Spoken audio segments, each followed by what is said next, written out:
So before we add a new product, what we can do is just go ahead and go to FTP Surfer, and we'll create a new folder, WP Downloads. And what we'll do is we'll go ahead and drag and drop all these files here into that folder.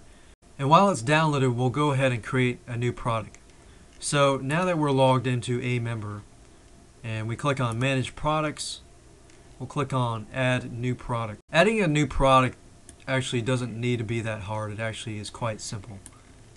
So you can enter your title, description, price, duration, product URL, and things like that. If you don't know how to add a product, you can always go back to aMember's manual and they'll actually show you how to add a product. And the nice thing I like about aMember is it goes step by step through every single thing, and it shows you what is a product, how do you add a product, and it goes through every step by step, the title, description, price, everything you need to know how to set up your site. Now if you're doing recurring billing, you need to set up your cron jobs. If you're not doing recurring billing, then you don't need to.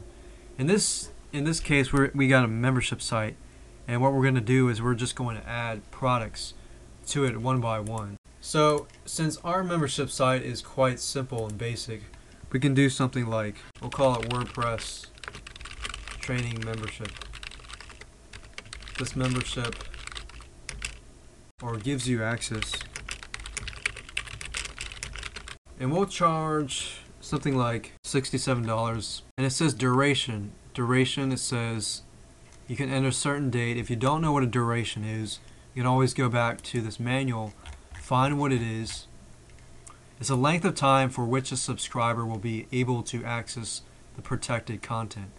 So basically, how long can he or she access the content? Let's say for the example of this, a several years span of this membership site. We'll say for a safe side, 20 years. And then we have the product URL, which is basically the area where our files are going to be located, which is basically that index.html file that we had talked about earlier. So this file currently is going to be located here. So just to double check, you can always go to that page. So there we go, that's our main page there, and that's what people are going to see first. So if that's the case, then we can go back to our product place and enter that URL here.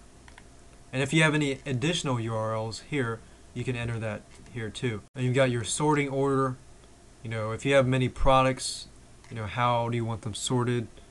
A price group ID allows you to, if you create this specifically for a certain group of people and you don't want the whole world to see it, you can put, you can use this feature. But we're not actually going to use this feature here.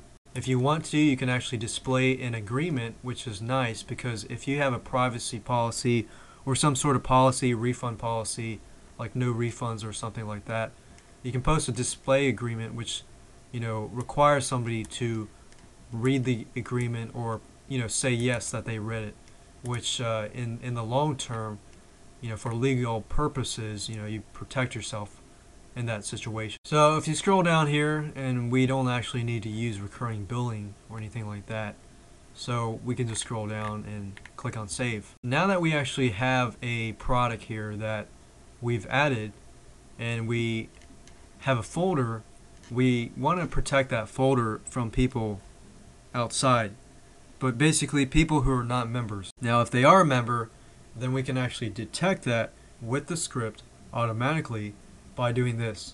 Click on Protect Folders and click on Protect Another Folder, and then browse to find that